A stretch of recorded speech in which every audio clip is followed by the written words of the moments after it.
So my name is Ryan Stephenson. I'm the founder and president of my company, Alps. We're a digital marketing agency who specializes on direct response marketing in the digital space. We work with companies like Facebook, Google, Yahoo, Bing, and pretty much anybody that can serve an ad for us on the internet. Going to walk you guys through a little bit about my journey through marketing, kind of when I was more close to your age to where we are now. Going to get into some basic marketing stuff, and apologies if this seems like review or amateur in terms of what you guys are already exposed to. Finally, I'm going to leave you guys with a couple concepts to think about when you're coming up with pitches, business ideas, that kind of thing, and end with just some takeaways, some stuff that I've learned through the experience. And obviously at the end, if there's any questions or you guys want to learn more. Third generation entrepreneur myself. My grandfather was an entrepreneur. My father was an entrepreneur in the environmental space. And now we're here in the digital world. So that's kind of, a question in school that they always ask us is, entrepreneurship, is it born or is it bred? I think the answer can be both. But at least on my end of things, it's a little bit more in the green, I would say. So kind of broke this out into 4 sections of kind of my life, where I am in my journey right now. So in high school, kind of a quick note, up until my OAC year, and OAC is grade 13, I was that last year to have OAC. And when I graduated, we had to graduate with the grade 12s below us. So competition for school at that time was extremely difficult. So I can definitely feel if you guys all feel that pressure, trying to get all your scores up, trying to keep your grades high. And I can definitely appreciate that getting into school is tough. So I graduated in about 2003.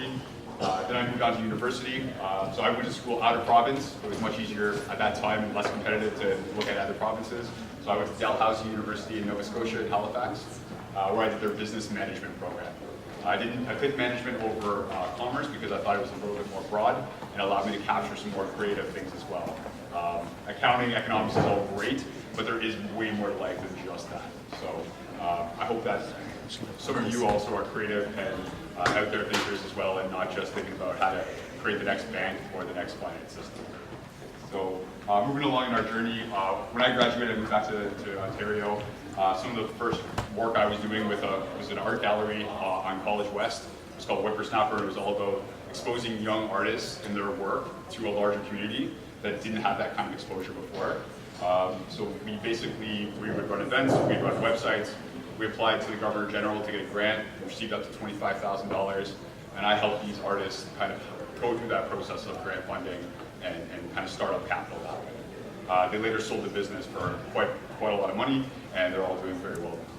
In terms of other things I've done in my career, I used to work for Staples head office, so if everyone knows the office supply company Staples, or the movie Office Space for that matter, that was pretty much what my life was like at working at Staples. But it was my foreground of being, I was a marketing specialist with a focus with Staples.ca. So e-commerce and anything online was our focus. We grew their search campaign from a very small little test pilot to one of their most converting and direct response campaigns that they currently offer. Shortly after, I was poached from there, and I went to work for an ad agency called TechWise here in Toronto. I was their paid search manager for about 3 years. Until I decided one day to do something else. And that something else was to go off on my own and start my own business.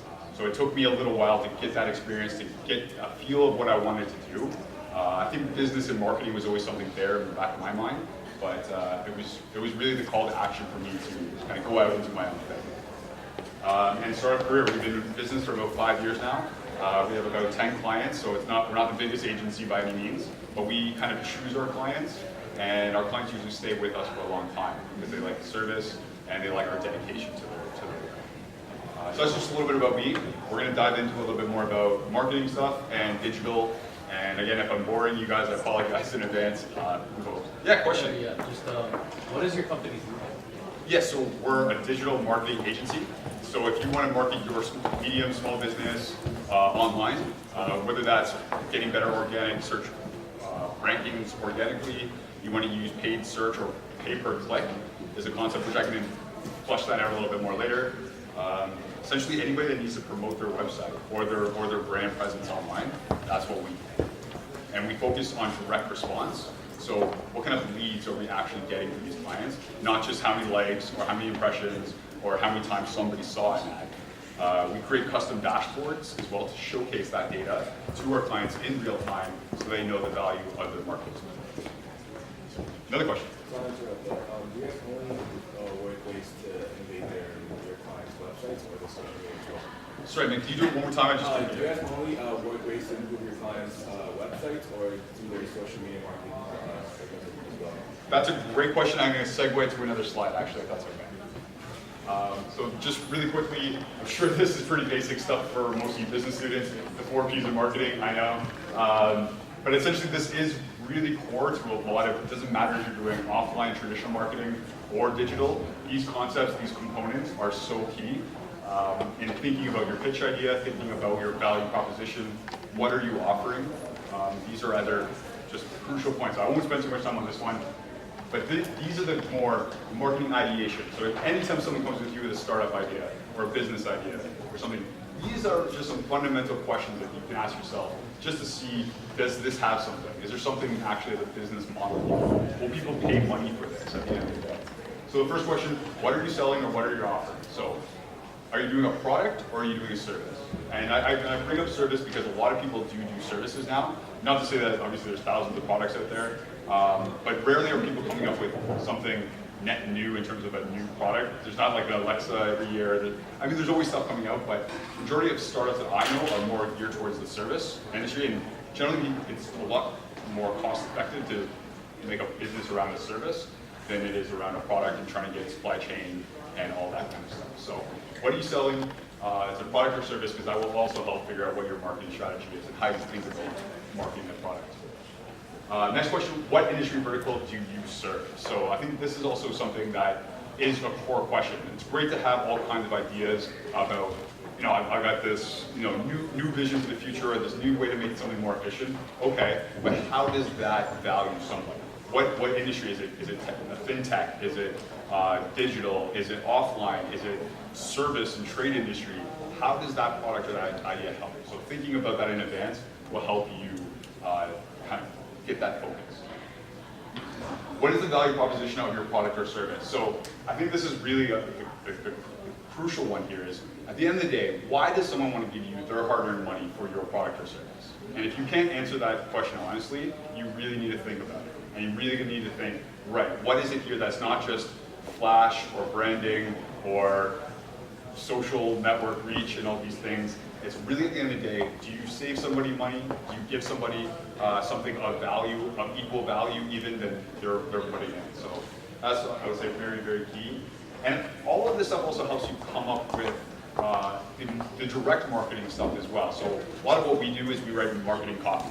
So if you type in anything into Google, if you're one of our clients, those ads you see on the top of Google, those are text ads. So they have very specific character limitations.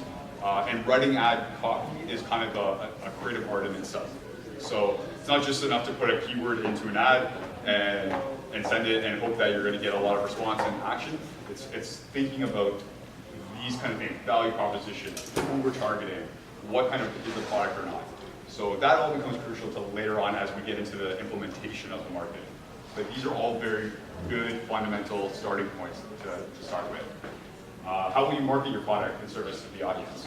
So we talked about digital, we talked about search, we talked about social. There is still obviously the traditional. There's TV, radio, billboards. All of this stuff can also be leveraged if it meets the right model, of course. What does your competitive landscape look like? I think a lot of people come up with a great idea and they think, right, nobody's doing this, or I'm unique and I think I can basically capture all the market share. Unless your idea is very, very new and it's an industry that does not currently exist, there will be competition, and you'll need to think about that. One even kind of type of campaign we do is called conquesting. So if you're our client and you're worried about how competitive the space is, we would even bid on keywords of the competition in order to get that brand's place into that mix. So people would spend thousands of dollars just to make sure that their brand is beside another brand. So that's thinking about that competitive landscape, thinking about market share, thinking about how much of that vertical can you capture. How will you measure the ROI of that marketing action? So this is another very critical point. Whether you're a Shark Tank, you're getting crowdfunding, you're going to mom and dad for some money to help your project, this is what ultimately everybody's going to want to know. For every dollar you put in, what do you get back from it? If that number is negative, your business isn't going to do very well. Or at least there's only a time that it can not have a positive ROI before you get in trouble. So thinking about that in the long run, it's okay if your business doesn't make money right away, but if you don't have a plan to get a positive ROI, you're going to struggle, and you're going to be another statistic of a business that's to try to start up and then fail. What are the risks of your pitch idea, your product or service? So a lot of the clients we represent are lawyers, so we think about liability quite a lot. So what is it you're saying in your ads? What is it about your product that can make you accountable to the greater public? Thinking about some of the best ideas, and I really like that freedom where people can just bounce around on ideas, but when you get down to it, if something could potentially hurt somebody or impact somebody else, that's definitely a stop and rejig and rethink. But thinking about those risks, not just the financial risk, but how that can affect your liability. There's sole proprietorship, limited liability, partnership, and corporation. Personally, as soon as I went independent, I incorporated. Costs are someplace in the ballpark of $500. That removes all of that risk potentially that you carry. So no longer can somebody come after Ryan Stephenson for everything that he has. They can get my company, and that's where the liability is. So I would definitely recommend in the future, if you do have a good idea, a good pitch, definitely think about incorporating to protect your risk individually. So I like to think also as all marketing as an ecosystem. So, and I'm sorry if this wasn't the direct question at the back before, but I'm going to try to tie that in. So I think a lot of people ask me, what should I do? Should I do organic search or paid search? Should I do traditional marketing or digital marketing? And the answer is it's not one or the other. Those companies, those brands that do well are the ones that do as much of this or capture as much of this ecosystem effectively or well. So it's not enough just to have a website and just be like, oh, and just wait for the checks to come in. It doesn't work like that. Obviously, you need to have a strong social presence. You need to have a good reputation online. Things like Google reviews, Google Places, Google Maps, all of these are other extensions of how you can position yourself online and your idea. Traditional side, we're looking at flyers, postcards, print ads, coupons, local news, media distributors, large print in news media outlets, et cetera, et cetera. Corporate social responsibility is one of those things where I think it's got an interesting vibe to it in terms of there's not necessarily a direct ROI to it, but it's very important, and it also helps you establish yourself as a player in it. So I think that's the idea, is keeping an idea holistically thinking about your marketing actions, and not just saying, I'm going to pick one of these things on this list to focus on. Going back when I was in high school in 1999, starting my grade 9 year, that was the first time I got internet in my house, and it's changed a lot. At that time, Yahoo was the biggest search engine at the time, but this is a little bit before Google's day. Google started to take off more in the 2000s, and has definitely not looked back. I think 80% of searches or 65% of searches now are all done through Google or some sort of Google property. Yahoo owns probably less than 10% of that market. Really, actually, if you ever want to look at some stock trends to get a historical sense, look at, I believe it's the year 2003, where Yahoo gets bought out by Microsoft. Their stock plunges. And I remember I was doing a presentation similar to this about 2 years ago, and I took a snapshot of what Google's stock price was at that time 2 years ago. It was $550 a share. I checked the other day, it's well over $1,100, and that's just 2 years. So that's another way of looking at how you could be a giant in your space, like Yahoo, which I thought would never die. And they're so small potatoes now comparatively to a Google or to a Facebook or some of the other larger search. Yes?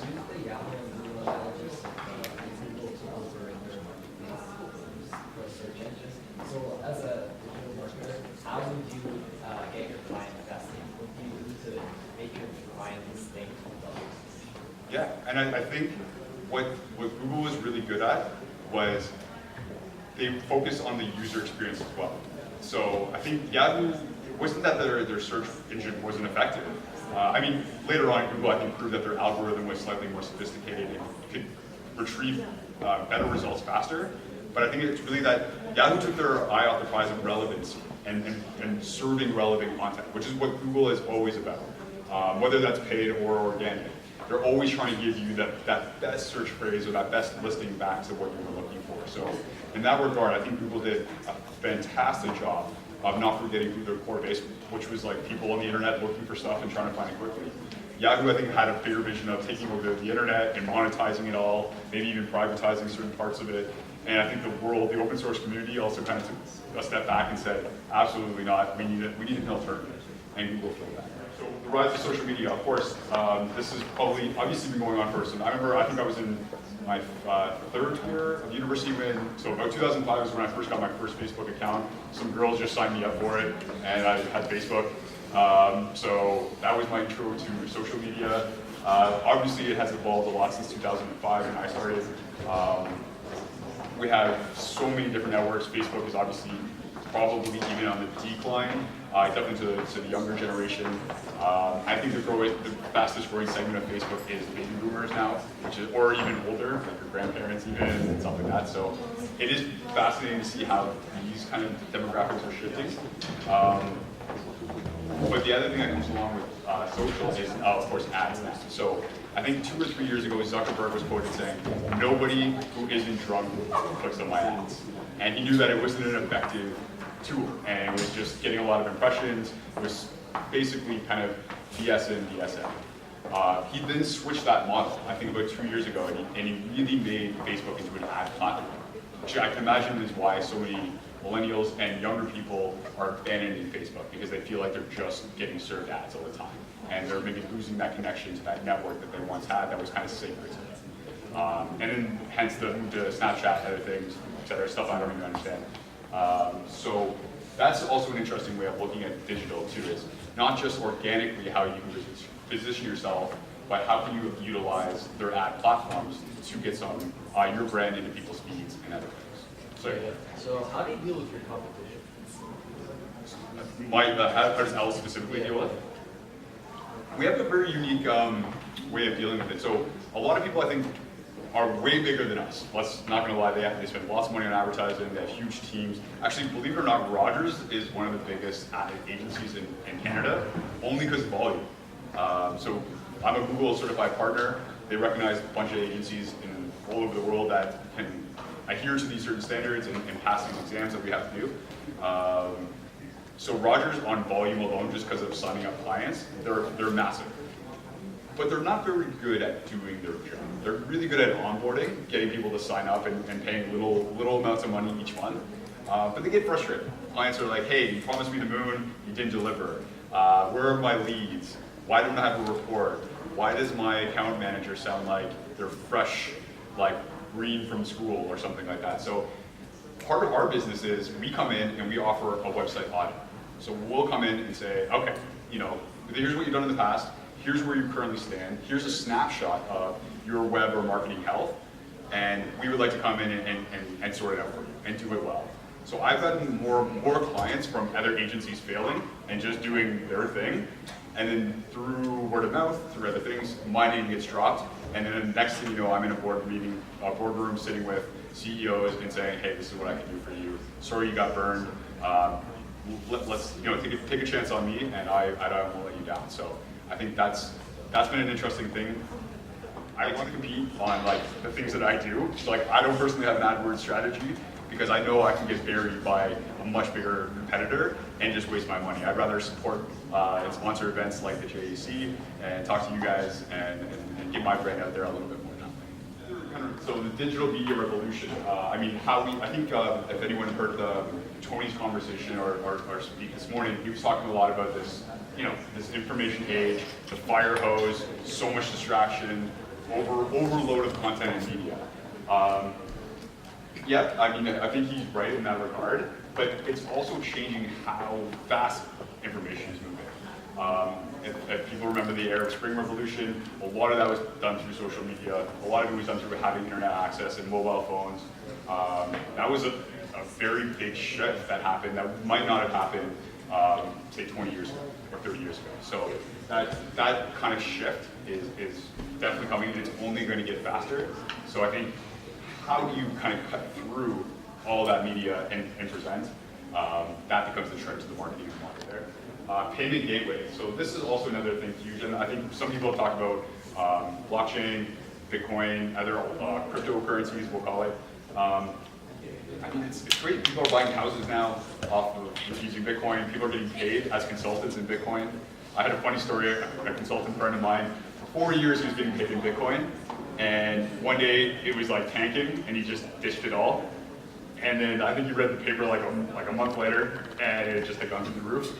And I'm like, dude, like you should just wait, you know. But it just shows that people like 10 years ago, 20 years ago, if I said I got some magic beans in my pocket, or I got some in a cryptocurrency, how would you like to get? Like, would you take that? Very few people would probably jump at that. But now everybody is kind of gets it and wants a piece of that pie. E-commerce, even how it's from you being able to put in your credit card online, this is a fairly new thing. I mean, I know for us in this room, we probably have seen this constantly, but you know, for our parents' generation or we have older cousins or aunts and uncles, paying for stuff was very difficult online. And also there was this trust thing. People didn't want to, like, especially Canadians. Canadians feel like just pulling out that credit card to pay for something online, that took a long time for us to kind of get comfortable with. We have PayPal now, so PayPal is completely separate from its own, from generally the banks and other things. As a web marketer, it's fantastic to offer different alternative way for people to check out or to pay for the service or the product. That's all helping to drive new e-commerce and new innovation. Obviously, the mobile devices too with Apple Wallet and Google Play, all of that is new frontier. Even I think you can play it for, if you're on PlayStation Network, you can still buy stuff. That's not necessarily video games or video. Mobile device, obviously, this is only going to become more. I'm sure that everybody would agree with this stat that every year, every day, every minute, more and more mobile devices are used. And not just one mobile device per user. I think in North America, I can't remember the exact stat, I think the average is 2.5 to 3 devices per person. So, you know, we got mobile phones, we got tablets, a whole new array of different other product that is coming out. And thinking about it as marketers, how do I get ads onto those devices? Not just anymore the billboard or the desktop. How do I get into that position, especially when I know everybody also wants to be there in that space? Just the overall internet, I think getting access, having faster internet, I think that was also something Tony said he didn't care about how fast internet was. I care about how fast internet is. I think the world cares about how fast internet is. I think Korea's laughing at us at how slow our internet is. And this is where I think can ultimately be, it's a bottleneck of business, especially in commerce. If I have to wait for my cart to load or for my transaction to process that much more, I'm not going to trust that vendor. If it's super quick, super easy, and I never have a problem, I'm going to trust. I'm going to spend more. I'm going to do more. So having all of that comes with also having better access to the internet and faster speeds. Just a couple of insights for you guys. Take it as you will. Yeah, so my number one thing is if you're going to do marketing, or you're going to have even whether your own agency or you're going to take your idea and apply marketing principles, make sure you acquire the technical capabilities needed to build that right team. And by that I mean, don't try to be like me and do it all yourself. There's certain limitations that I have. I am not a creative designer by any means. I am actually going through the process of rebranding, and I'm very much relying on creative, talented people to help me through that as well. I have a code programmer guy that he's fantastic. What he can do with his coding program, I just dream of. I just wish I had that kind of skill. I don't. I really, again, my thing's more business management, clients, meeting, and presenting facts and information. But having that team of super technical people, and everyone's got something to bring to the table in that respect. Execute coordinated sales and marketing task force to prevent the silo effect. So just really quickly, if people don't know what the silo effect is, everybody, like say in an office or an organization, they just focus on their one particular task. They don't talk, they don't interact with anybody else, they're just focused on completing their task. So we call that the silo effect, is when you're just basically having your blinders on and you're not even thinking about the bigger picture. So the most effective teams and brands that I know, they manage the sales and marketing task force effectively. So that, you know, if your sales team is pushing a message, They're grinding out these calls, these whatever they're doing to get new business. If they're not coordinated with what marketing's offering, or it's contradictory even, you're not going to make sales. And this is probably, it sounds so basic, but so many companies, big brands even that you guys probably know, do this all the time. And it can really sometimes show in their sales and in their marketing where those people don't meet. Manage your client expectations and don't promise anything you can't deliver. I know that also probably sounds like pretty straightforward advice, but so many people and so many brands, especially in the startup space, they literally promise clients the moon, and then come short.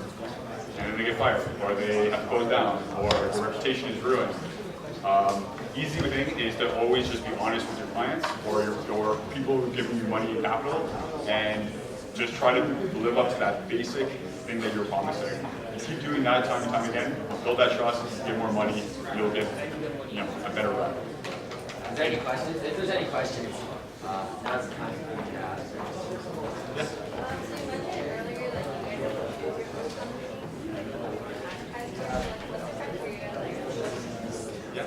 Clients can call as an agency. It's all about also managing time. So we have 10 clients and we only have so many hours in a day.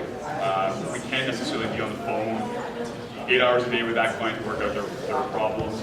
Some clients are high maintenance, and by high maintenance I mean lots of calls, lots of hand-holding, lots of just jumping through their hoops. So I think it's easy when you're starting to want to get the money and get started and get revenue coming in. But long term, if that client is kind of a pain, or it's causing you and your staff more problems, in the long run, no one's going to be happy and you'll lose money. So in that regard, I've had that inquiry with your clients or say, no, I'm sorry, we're not interested in this project, even if there was good money on the table. Sorry. Yeah, sure. So really quickly, essentially, it's, I would put it as any action that a corporation would do that doesn't necessarily have a direct response on, or sorry, a direct impact on profitability. So Procter & Gamble is a perfect example. P&G, they do all kinds of stuff in the developing world for the environment, for recycling, and the other word that you could also use is greenwashing. Sometimes these companies, they just do these things because they're like, hey, look how great we are for the environment, but literally they have a factory that's polluting, or they don't care about human standards for work. Joe Fresh, I would argue, is one of the biggest. It's hard for them to say that they're a corporately social responsible company. They're changing their practices in some of the new media that's come out and has forced them to get more CSR. But that could be human justice, worker rights, environmental, anything that I would say is a bit more of a moral cause. So you work in the services industry, right? And because products are intangible and services are intangible, how do you think services marketing differentiates from product? Yeah. I think that how you approach it is very similar. And again, it all depends on the size of the brand, the company, and what you're doing. But if you're in the service business, you're in the people business. People are giving you money, you're giving them consulting or giving them something of value. So how you market that becomes also much more, less about your brand and logo, and it's more about how you are going to offer that value. You're selling yourself and the people in your team. Whereas with product, I think it really becomes closer, more about price. Your look, your style, your colors, your variety, how many SKUs you have. Guys? Great, thank you so much for your time.